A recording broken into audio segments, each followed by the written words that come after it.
હવે એક મુદ્દો એવો છે કે માયાભાઈ આહિર લોક કલાકાર એણે એવું એક સ્ટેટમેન્ટ આપ્યું કે ભાઈ બીપીએલ મતલબ બિલો પોવર્ટી લાઇનની નીચે આવતા હોય રાશનિંગ કાર્ડ ધારકો હોય એ રાશનિંગના ચોખા ખાય છે, ગવર્મેન્ટના પૈસે મોટા થાય છે અને પછી કોઈ પણ ગવર્મેન્ટ ઓફિસર હોય એનો વિડીયો ઉતારે છે અને એવું કહે છે કે ભાઈ તમે અમારા પૈસે નોકરી કરો છો, મેં અમારો પગાર ખાવ છો, જાણે એના બાપુજીનો ટેક્સ ભરતા હોય બધું એ રેશનિંગના ઘઉં ખાતા હોય બધા આપણે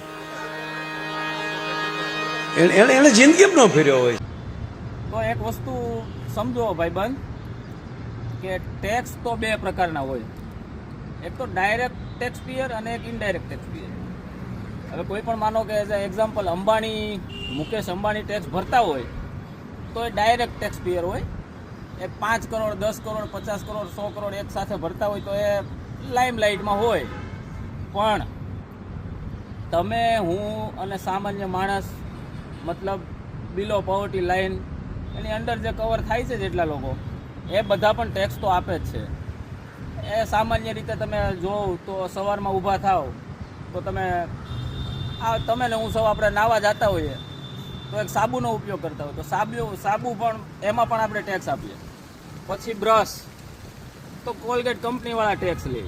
બ્રશ પોતે એક મેન્યુફેક્ચરિંગ જે કોઈ કંપની કરતી હોય, ઓરલ બી છે આ તે બધી, તો એ બધાને પણ આપણે ટેક્સ આપતા હોઈએ. પછી તમે બહાર નીકળો તમારા કોઈ પણ ધંધા માટે નોકરી માટે તો તમે વ્હીકલ ચાલુ કરો એમાં પેટ્રોલ તો એમાં ગવર્મેન્ટને ટેક્સ આપો. વ્હીકલ ખરીદ્યું હોય ત્યારે ટેક્સ આપો. રોડ ઉપર તમે ચાલો તો એનો ટેક્સ આપો. તમે બપોરે જમવા બેસો તો એનો ટેક્સ હોય. ફૂડ ટેક્સ હોય, કન્ઝ્યુમર ટેક્સ હોય.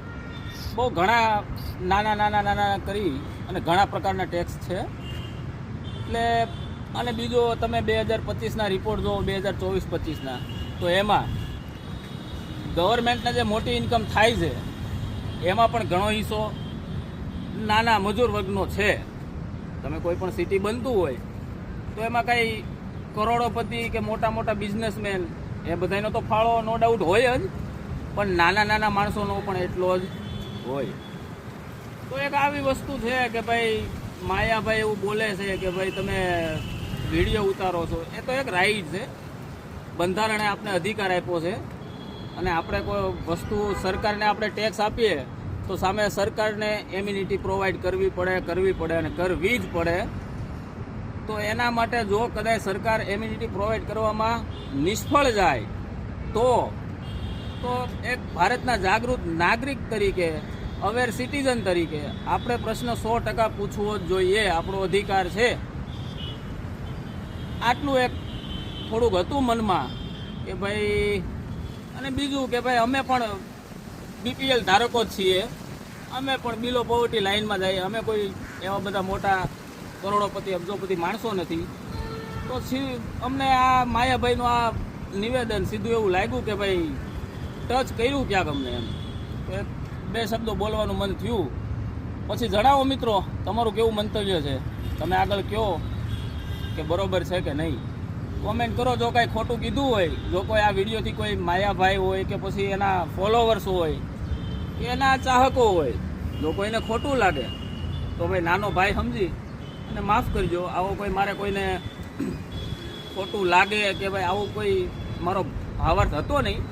એક હતું કે ભાઈ આવું સ્ટેટમેન્ટ દીધું છે તો એ એક સ્ટેજ ઉપર બેસીને એક સારા કલાકાર, જોકે હું તો અમરેલીનો છું એટલે મને તો માયાભાઈ વિશે વધારે માહિતી, અમે તો નાના હતા ત્યારથી એના ડાયરા પણ સાંભળીએ છીએ, ભગુડા અમે જઈએ છીએ, માયાભાઈને મળેલા પણ છીએ. પણ એક આવી વસ્તુ બોલે તો થોડુંક થાય અંદરથી કે ભાઈ આટલા મોટા માણસ અને લોકોને સીધા ડાયરેક્ટ ઇન્ફ્લુઅન્સ કરતા હોય ડાયરાના માધ્યમથી અને થોડુંક આવું કરે તો સામાન્ય માણસના મગજમાં થોડીક થાય ઓલું.